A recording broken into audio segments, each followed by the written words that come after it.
It's going pretty good, Shark. And yeah, we've got quite a lot of cannons to go through. So it's just some lineless painting for today, that's for sure.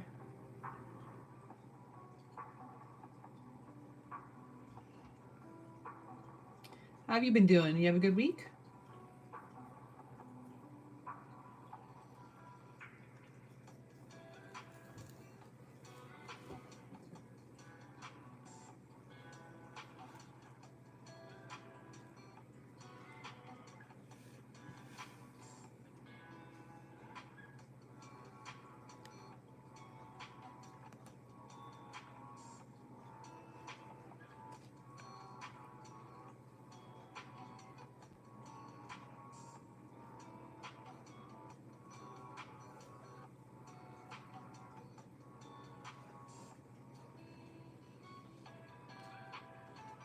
Clem, come on, baby.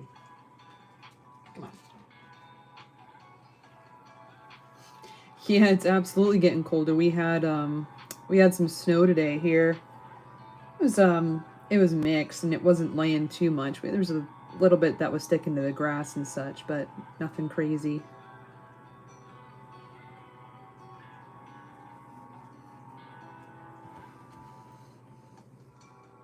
Straight coffee or anything mixed in? Clem, come on. Come on. Oh.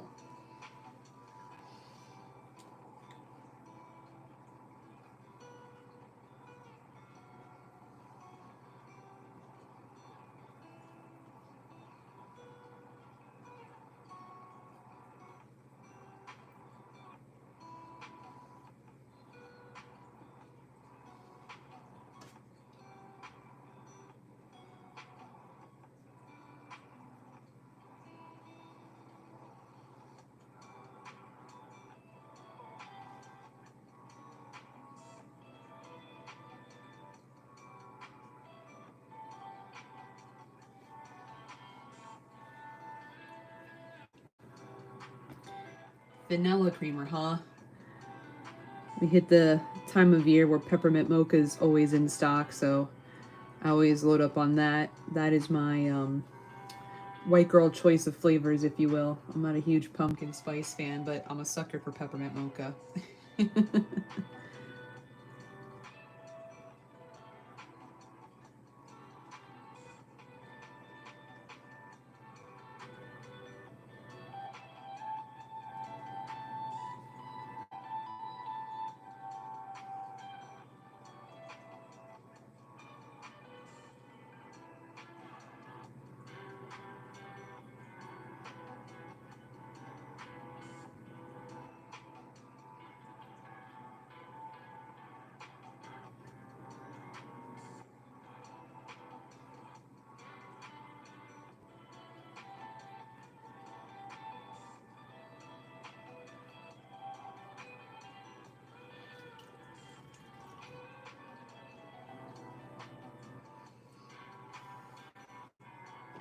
Any projects you're working on this weekend? Any bold action painting or playing?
Those tanks probably have to be a lot of fun.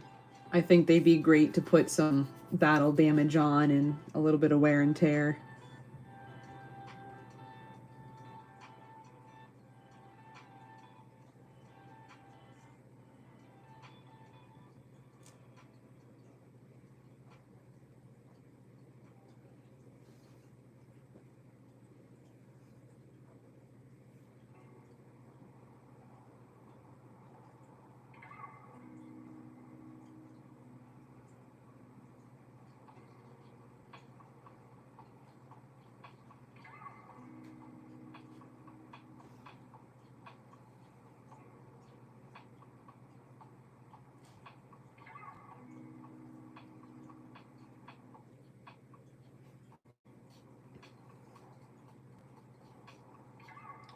Yeah, I was looking up some people's paint jobs and they just kind of, get the coats on so they are, I guess, table ready. But, like, man, gotta make it a little bit more believable. Somebody's throwing some armaments at these things. They gotta have at least a little bit of beat up grunginess to them.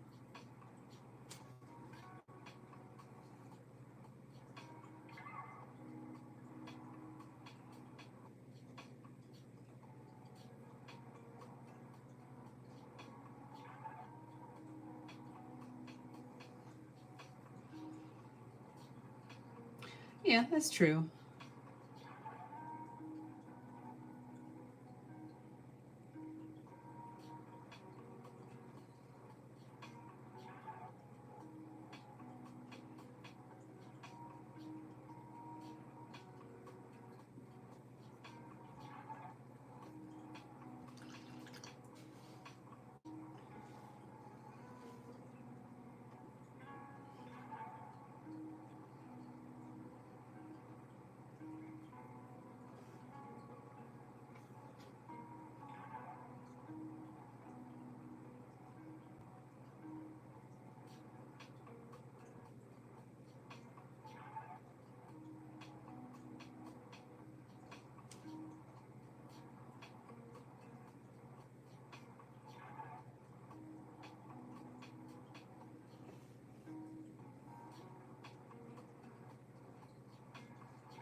Yeah, and I mean, the humidity and salt too. I mean, I know that's over time, but I always loved, even if it's not for actual wargaming, but just model making, um, European front terrain and uh,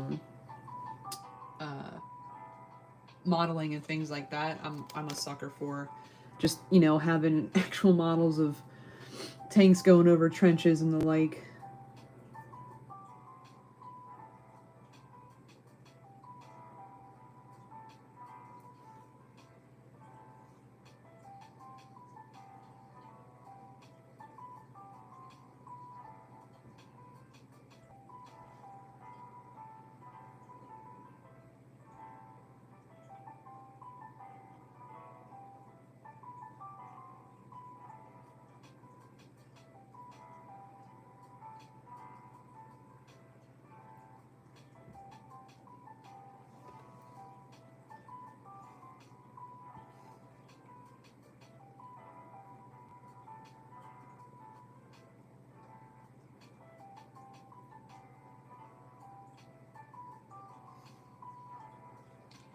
I am not. So these are all actually cannons that came along with the Sophie's Revenge ship.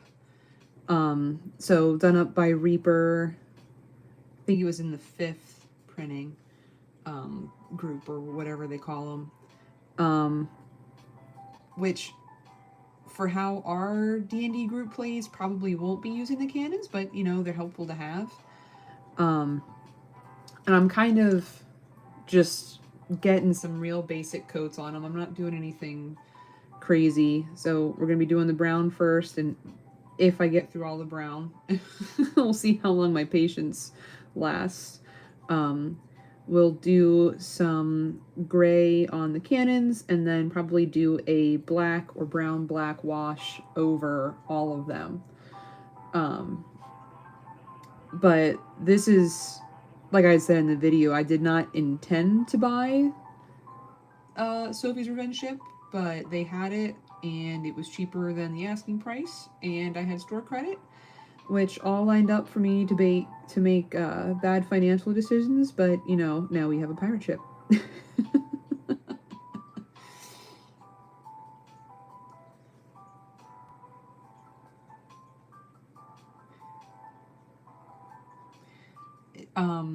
They actually, the gaming store, bought out some guy's collection, so I'm only a little bit afraid of going back and seeing what else is on the shelf because, well, we're just running out of space a little bit.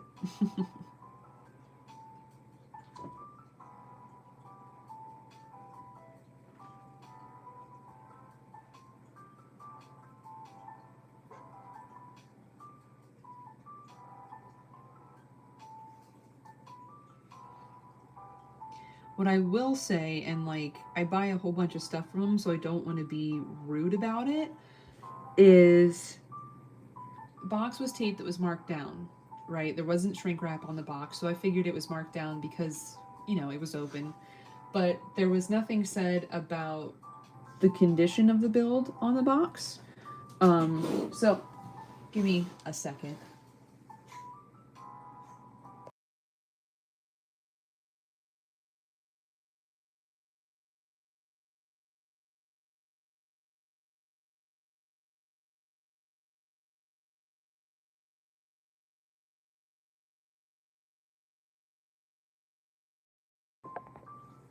Sorry, cats are being cats.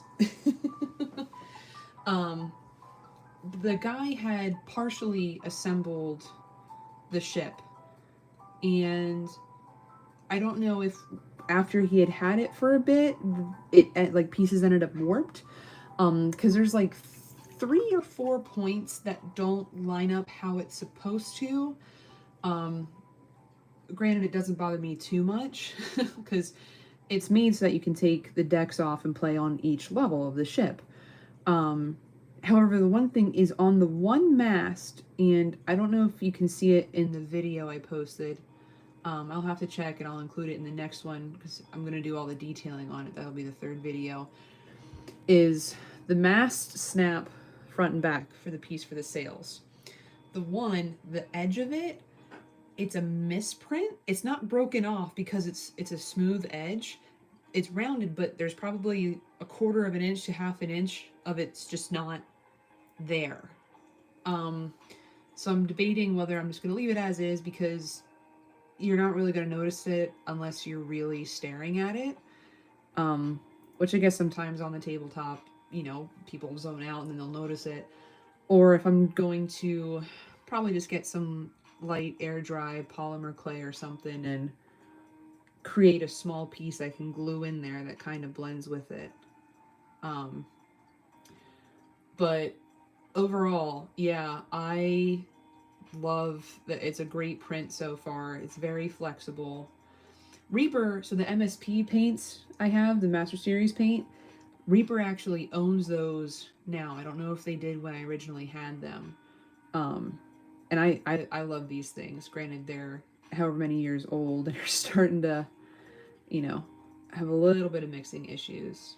But my favorite color of any paint, Adamantium Black, was made by MSP, which hopefully is still made by Reaper. I haven't checked yet. I don't need to be heartbroken if it's not.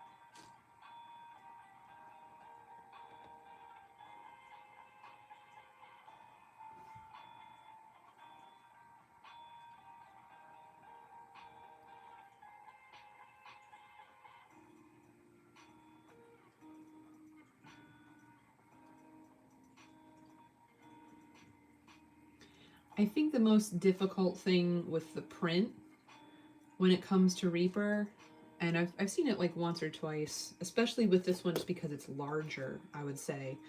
Um, Pro, the print's very flexible. Con, the print's very flexible.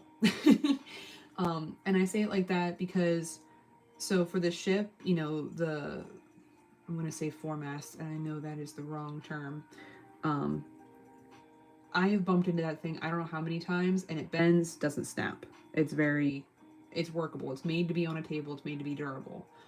Um, However, that comes to the problem whenever I had to snap on all the hatches, because they were just the regular, you know, they have little nubbins that stick out and you just pop them in. Well, if you don't get it at the exact right angle, the tabs on the actual hatch would bend, which made it really difficult because there's a part where you have that deck extension sitting and then there's a window right there. So you have to kind of down, but where you'd actually put the pressure on it, the deck's in the way. So there are 2 or 3 pieces that have some really bad stress marks on them, but you know, it's painted over, so nobody's gonna know. Between It amazes me how many of us gamers don't buy stock in the companies we frequent, because I mean, it's tabletop's only getting bigger. I mean, we probably really should, let's be honest.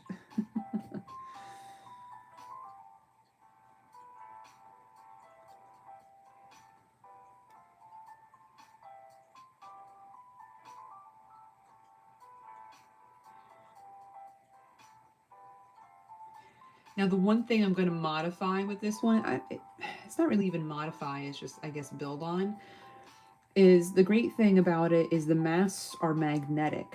So even after you paint it, you know, if you want to have only a 2-mast ship, you can just remove one. Or if you want to do like, okay, you're in battle and the mast is gone or blown off, you can take it off the ship. I'm going to put little foam discs on the bottom of them so that you don't get any marking or scratching from those hitting the paint underneath on the deck. There's a couple of other things I might try. We'll see how adventurous and what's the word I'm looking for?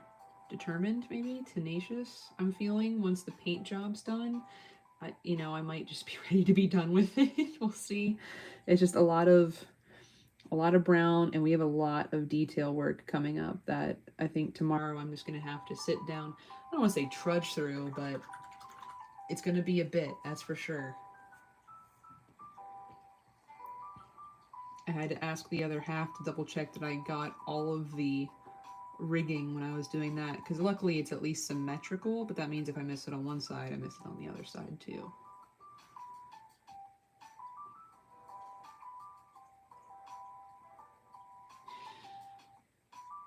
I feel like I agree with you, Shark, and I don't know if it's necessarily just the ship builds or if it's things that I guess function as larger terrain like objects, because I still think, you know, oh, you said with any model building. I'm sorry, I can't read for comprehension today, apparently. It's been a long week.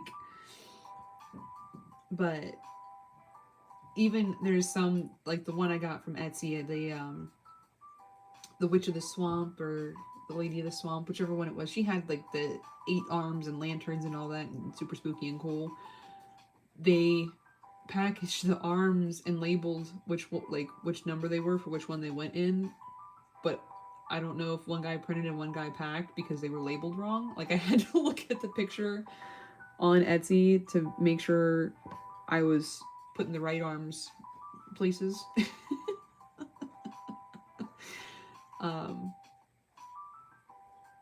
Yeah. There's a lot of filing done on that one. And then I always get anxious whenever I do have to file something down to make, you know, the slot and groove system work, because then there might not be enough for the glue to hold on to.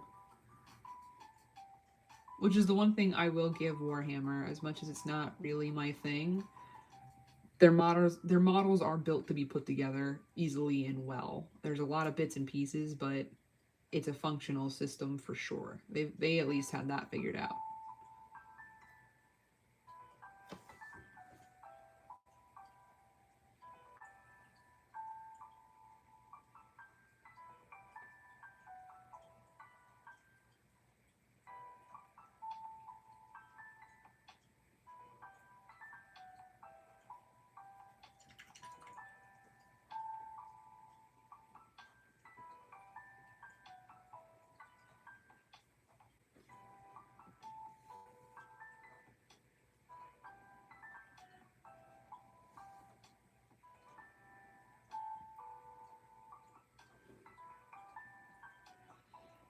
Wonder where the rest of the regular crew is.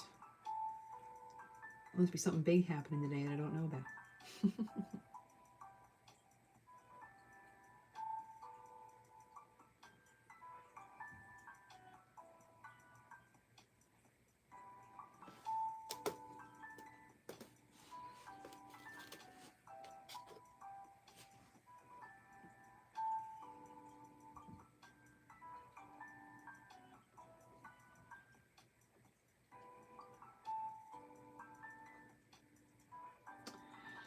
Yeah. And I try to admit when it's me being dumb. Like, um, even with Warhammer, like me trying to discern, because there's a lot that they fit on one piece of sprue. Um, I cut off a piece. I'm like, well, that doesn't fit. I'm like, oh, well, that number was for this one, not that one. Like, cool. All right, that's me. But there's other times where it's just like, and again, I think it's more with the independent printers, at least that I've seen. It's like, y'all didn't think this through, or, like, if they print out a whole bunch a day, I get it. It's whenever it's something that is mass produced from, I don't want to say a reliable company, but a known company, and then they're having issues with it, that it makes me kind of like, that's not great.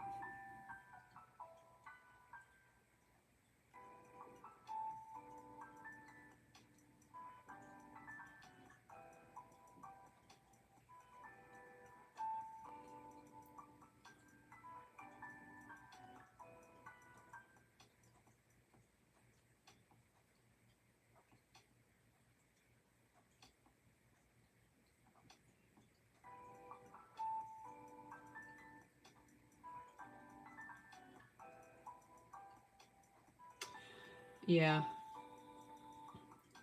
absolutely. The creative factor is like, all right, because sometimes it's a product like, they give you pieces where you can customize. So it's like, okay, so can I just use a different one even though this is the one I wanted to use, and problem solved?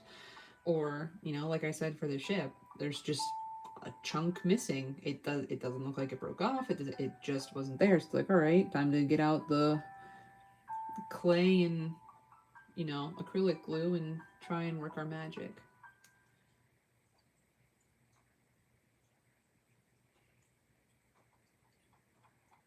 But like I said, I wish when I bought that there would have been something on the box that was like, hey, this is why it's marked down, be it somebody partially assembled it or what have you. Yeah, yeah, absolutely. Kit bashing comes in handy. I just think about all the times we, you know, it's just like in the Marine Corps. It's like, all right, this is what we need, but this is what we got. Figure it out. You don't really have an option.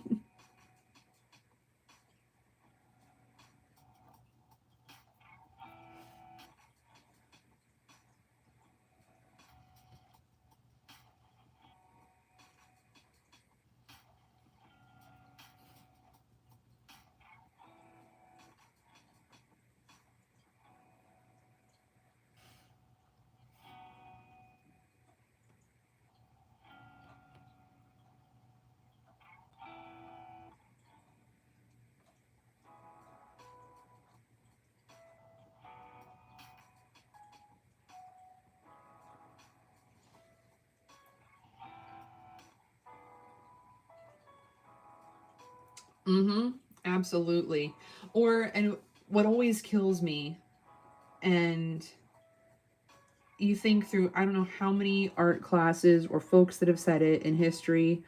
Like, I remember in school the first time our teachers like, look, if you don't like how some like, if you're not sure if it looks right or this and that, like flip it upside down or turn it around, things like that. And how many times I have to be reminded of that rule, like, man, this just doesn't look right. And then I watch somebody and like they just turn it around, literally just turn like it's like, oh, huh, yeah, that okay makes sense.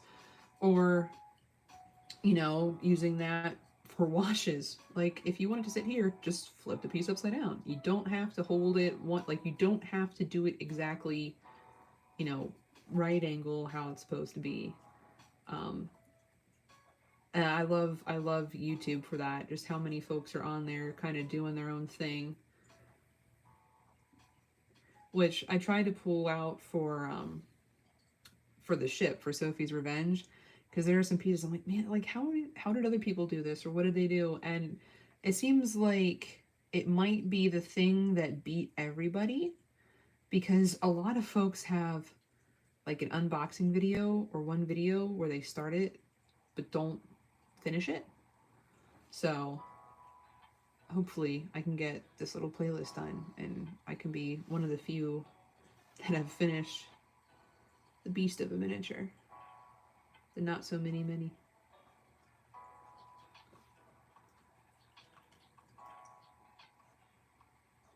Mm-hmm. Absolutely, Shark.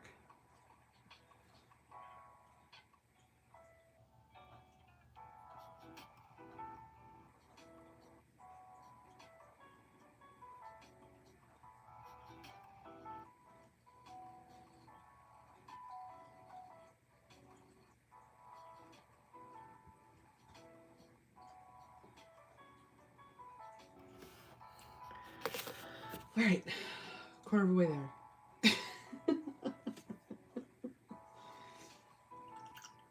And that's just the brown.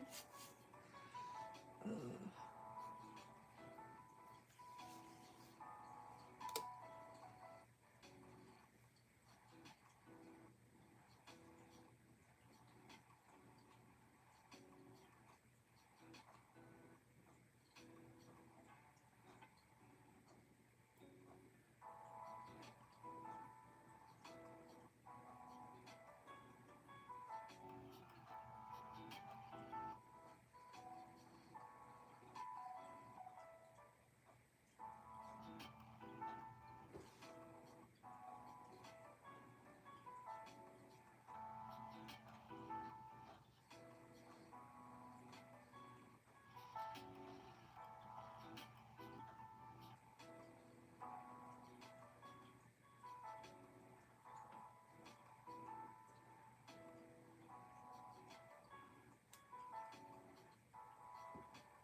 Pretty excited for this weekend. We're gaming our regular campaign on Sunday, and we're starting up where we left off in a pretty hairy scenario. So hopefully I don't need to pull out a new character sheet, but we'll see.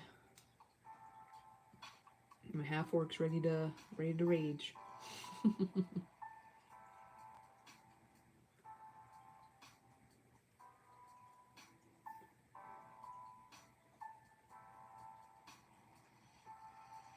Yeah, some of the water effects guys do with resin and things like that are excellent. Um, and that's why, as morbid as some of my tutorials are, I want to be like, hey, so this is where I'm, because everyone draws from something different, in regards to why they're good or why they, know the things they do or think the way they do. So whenever it comes to zombies, it's like, hey, this is my experience as a funeral director. This is why I go in the color layerings that I do. Hopefully it helps. because it's the same as everybody always complains about painting yellow. Like yellow is horrible supposedly whenever it comes to painting up, you know, armor, things like that. And the trick where somebody's like, oh, well, just use your color theory, just put pink underneath, you know, and made the world so much easier for so many people when they're like, oh, well, shit, yeah, just color theory, because a lot of folks, and I'm not saying this in a bad way, but a lot of folks that get into this hobby aren't artists elsewhere. They have, you know, crafting skills or like hobbies they have, but they might not be art educated, I guess is what I'm looking for. Um, you know, I have color theory background from doing cosmetics, and you know, I took art classes in high school. I didn't do well in them. And that was also a little bit ago.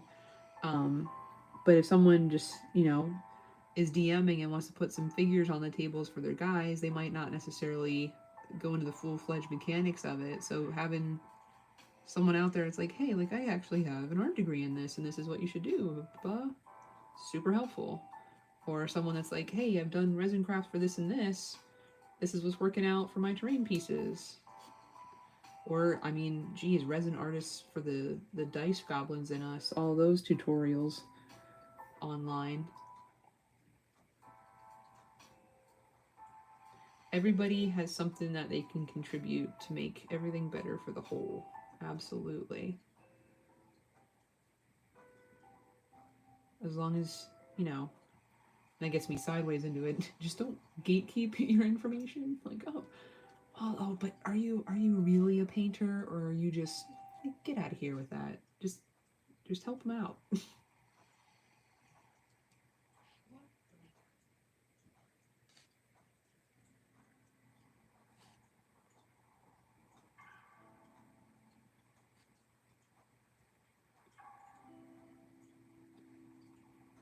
I think that's one thing I'll never understand is why folks sometimes aren't the kindest to people getting into their hobbies. Like, wouldn't you just want to share their excitement? Don't you want them to be interested? Don't you want it to be popular? You know, gain some traction, get some more attention to it. I don't know. That's just me.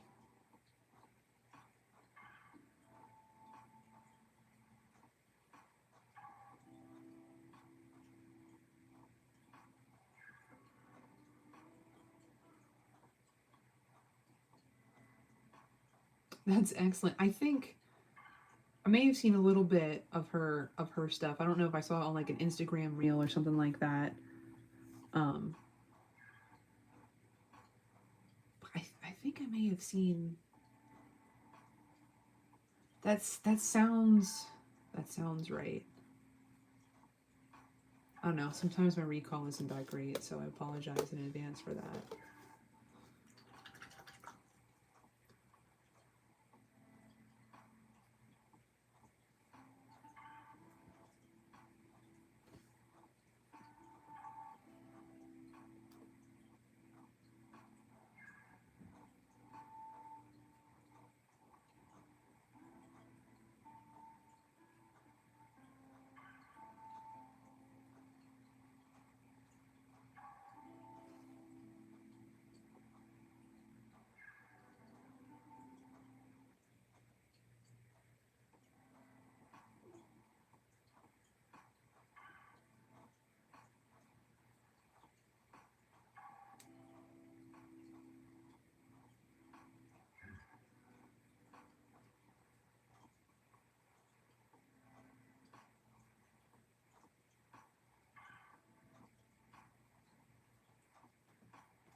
So, since I'm painting 20 cannons, Shark, what is one thing that you would absolutely love painting 20 of, and one thing you would absolutely hate painting 20 of? I already know what my hate is.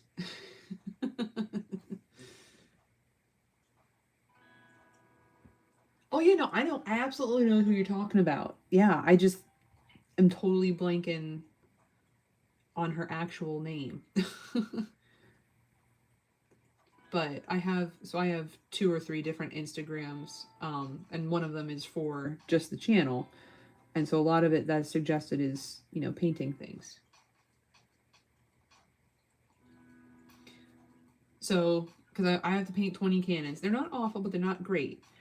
So, what would one thing be that you'd be totally okay with painting 20 of? Think something you would enjoy, like, oh, 20? Like, you sit down and just crank out all 20. And one thing that you would absolutely loathe having to paint 20 of. Like, oh my god, why? Because I already know personally 20 halflings with hands like this and they're this big, done. I've only had to paint one or two of those figures, and it's just, it's so tedious.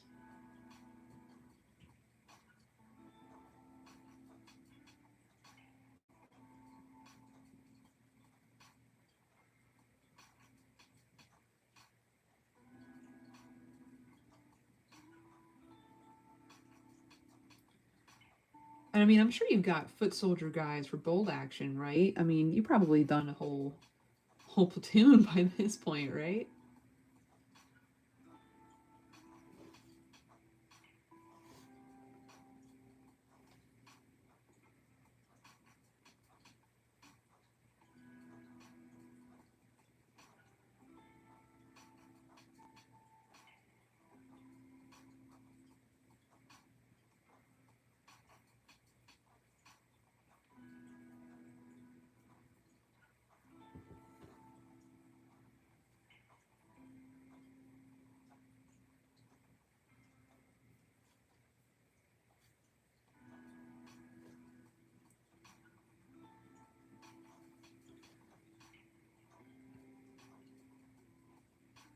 Horses. Oh, that's a good one. Yeah. And I mean, I love horses, but painting them is a nightmare.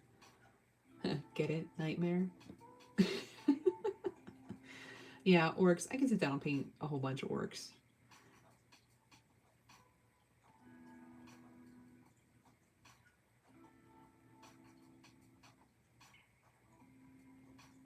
It's like, even though I love beholders, I wouldn't want to do just sit down and paint 20 in a row just because of all the spikes. I mean, when it comes to detail, they can be a bit of a pain.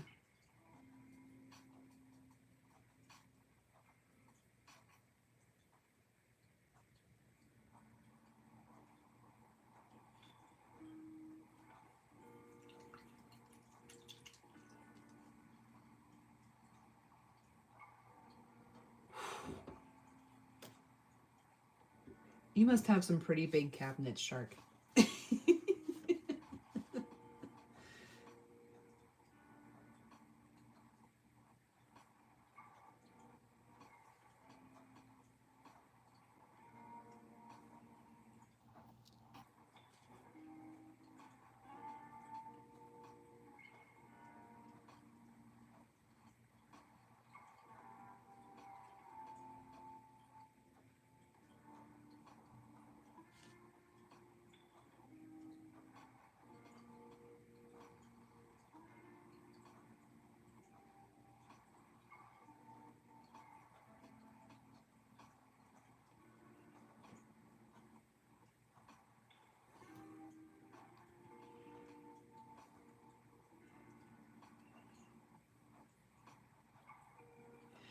I have to admit, though, I kind of.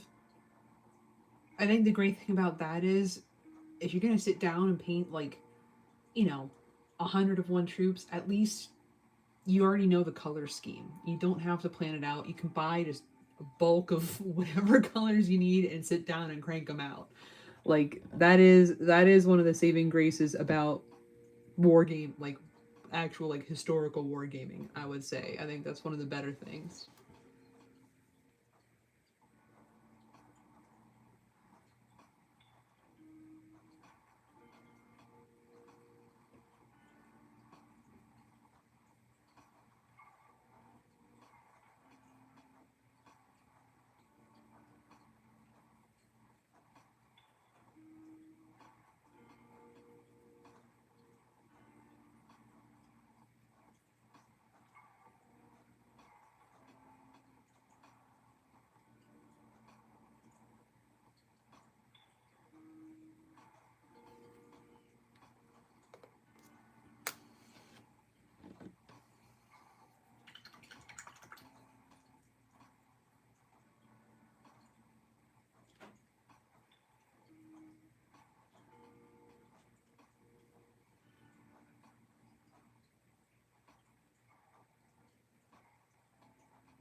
Do you do scatter terrain for that too? Or is it just, I mean, when it comes to mechanics of play, like just flat tabletop and you kind of denote things?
That's probably a lot of fun to do.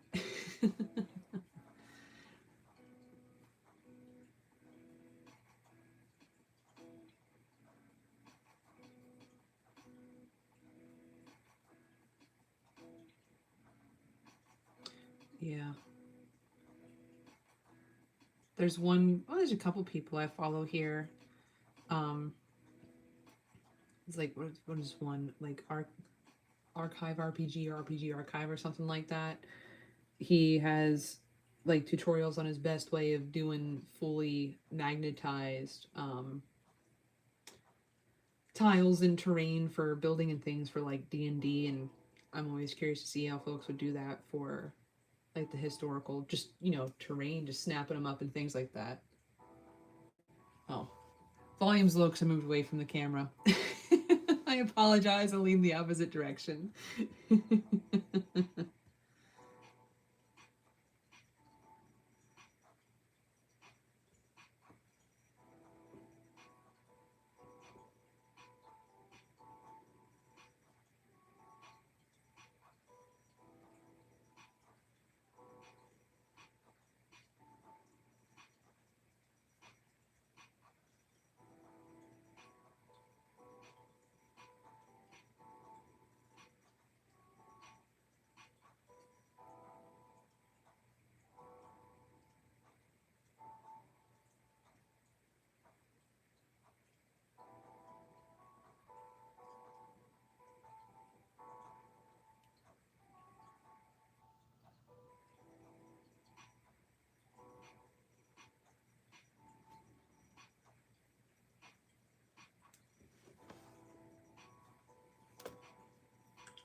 Yeah, I've seen a lot of awesome stuff that people have been putting out. I mean, company wise, not even crafter wise.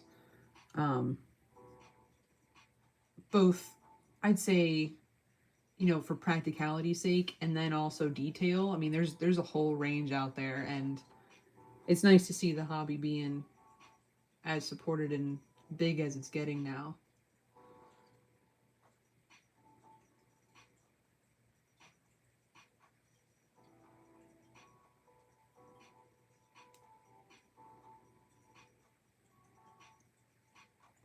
There's part of me that still, walks down the model train aisle at the craft store and thinks I can do it all, though. I can't, but I think I can sometimes.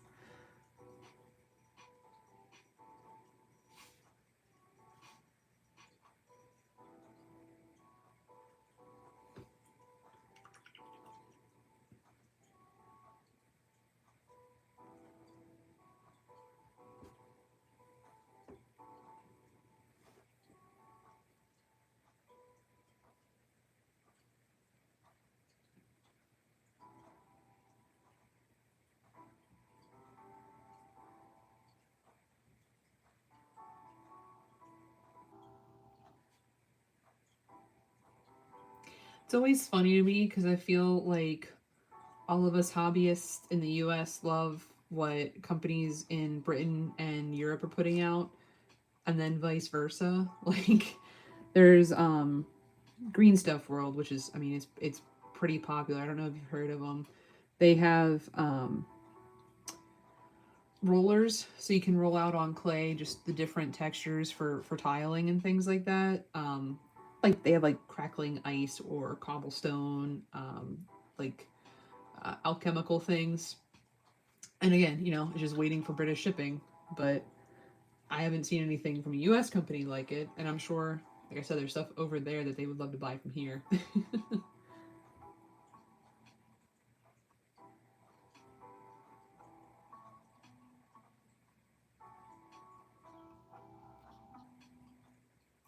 Oh yeah, absolutely. I mean, I think it depends on what it is. Sometimes if it doesn't have a ton of meaning, like if I just need it for the table, then yeah, I'll just buy it. But if it's something that, like there's a specific campaign thing or one shot, I wanted to have very, either specific details or, have some weight behind it or something like that that will then hold on to for the future, I prefer to make it. But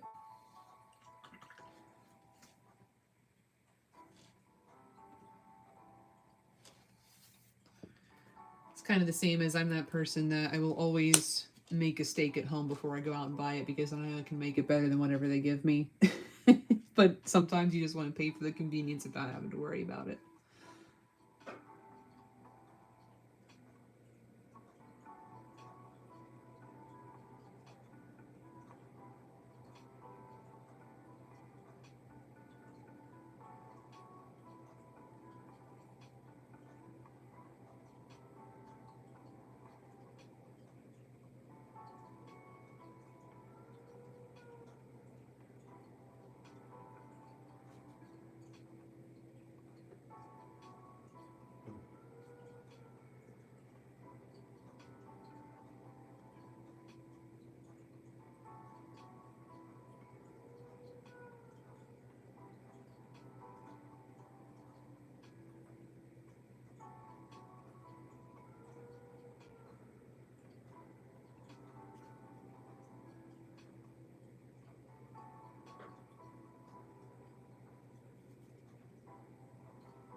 I'll have to check them out because I mean, I don't even know if I would use it for anything. I'm probably just a sucker for that kind of stuff.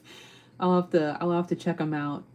So they're a Polish. Do you know, like, do you have their link or anything you can drop in the chat? I mean, otherwise I can Google them. It's no problem. But I'll have to check them out.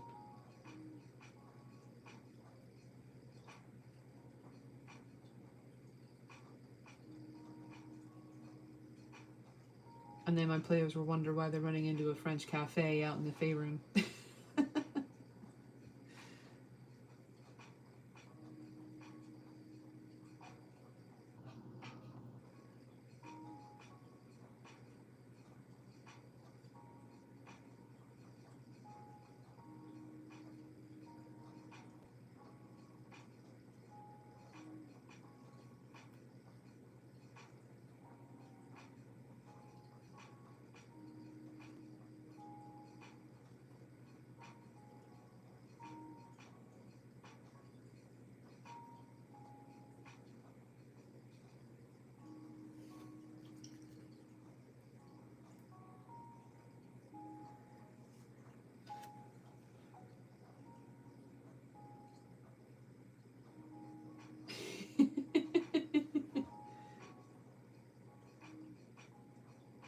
I think that's excellent.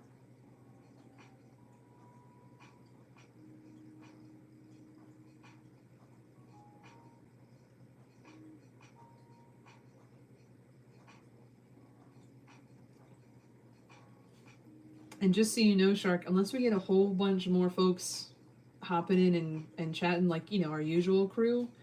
I might call this around 7. Um, Only because that is when the husband's favorite radio show comes on. So maybe I'll hop off and listen to it with them since, well, I enjoy talking to you. I'm sure you have other things you'd like to do to enjoy your Friday night as well. MDF Gaming Terrain.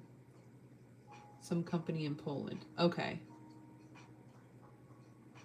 I'll have to look into them and I will report back on the next live stream what I think about them, and I'll probably enjoy them. If you like them, I'll probably like them. Let's be honest. Everybody that tunes into my channel has good judgment, good taste. I mean, come on, Shark.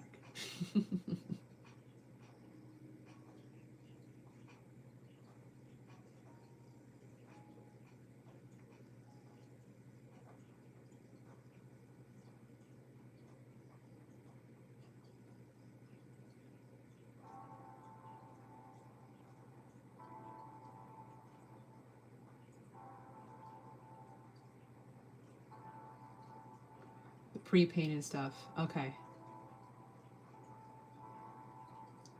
Will do.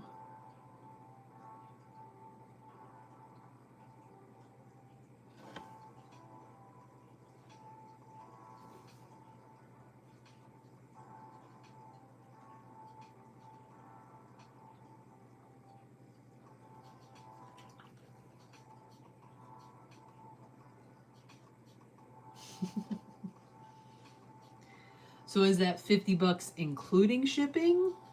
Or is handling like a nightmare? Also, side note, I think it's excellent that a Polish company is producing World War II miniatures. Like, one more back at you. I think that's good.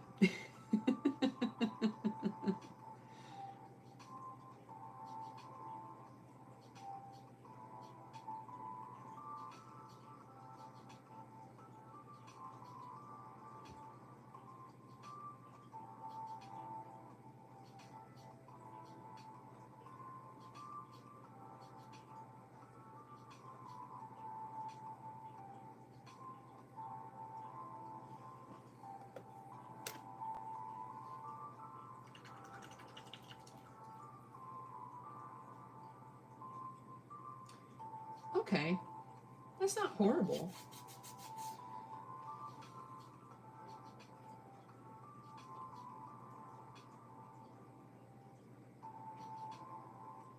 And I mean, if you're getting one thing from them and they're shipping it over, you might as well get a couple more things, right? You know, just fill out the box.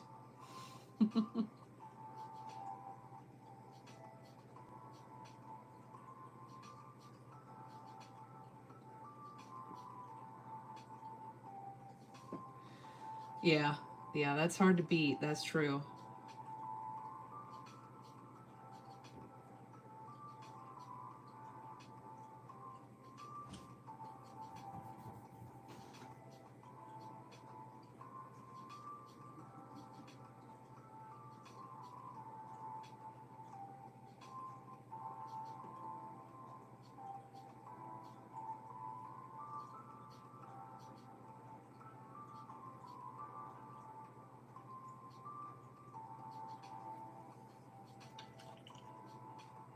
Yeah.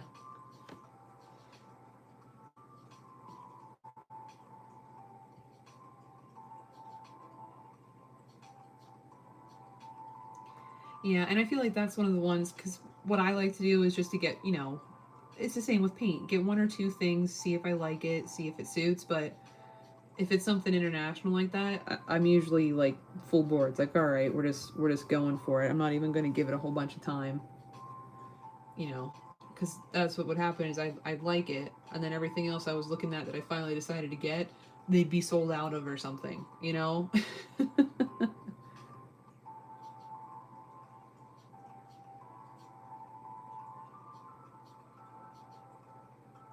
I've had that happen to me more than once on various things, not even just in the hobbyist miniature realm.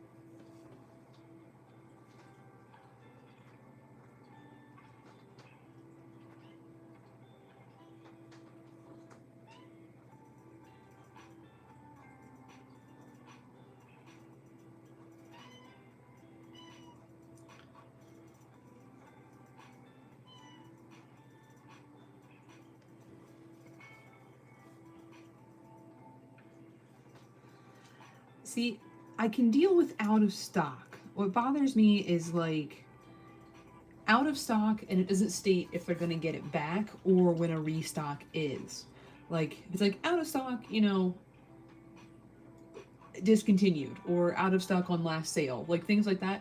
Like, so I'm like, all right, I'll recognize that. But out of stock, will like getting more, but there's no date. There's no. And I'm like, well, you know when you're producing it, it's like surely you have a pattern down, right?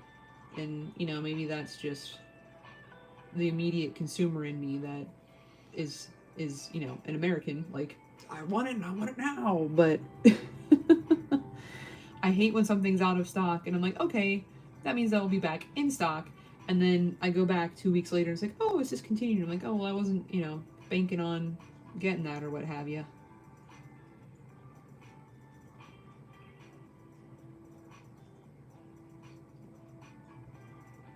Or when something's seasonal and it's not listed as seasonal, oh, that drives me up the wall. Because, well, and it happens, Pennsylvania, for some reason, we have an immense number of craft breweries, and a lot of, you know, breweries will have, even if they're craft, will have a few that are always on the shelf that they're always making, right? And some that they'll list as experimental, and some that are obviously seasonal, like anything pumpkin, you know, was in the fall, like summer shandies, like lemon or what, like you know, it's going to be a summer. But there was one brew that my other half fell in love with, and then just disappeared. And one year it was out in winter, and the other year it was spring. and then we just never saw it again. It's like, well, what is it? Like, just let us know. We'll buy more. It's fine. Just let us know. So you're always, you know, hunting to see if this one's on the shelf or not. And yeah, it always sucks. Like, just let us know when things are due.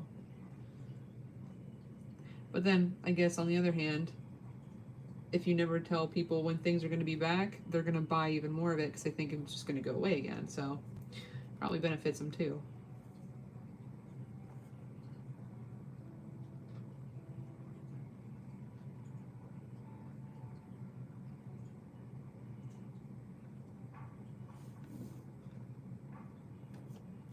Yes. Yes, I do, Shark. I do know how lame it is.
Let me guess, you had that one and no more?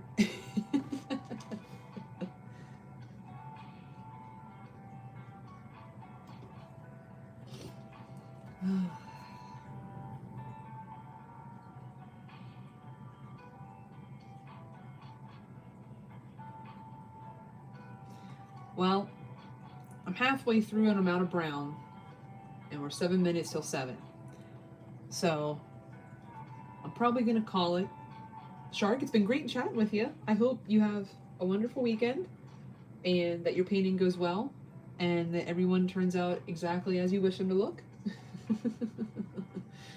um, yeah, no, maybe next week's Thanksgiving. So probably won't be a stream next week. Um, But the other video, the third video, will be up for the boat paint. I'm absolutely sure of that.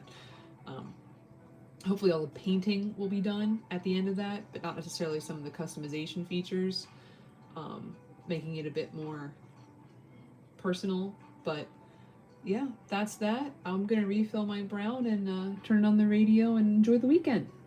Take care, guys. Take care, Shark.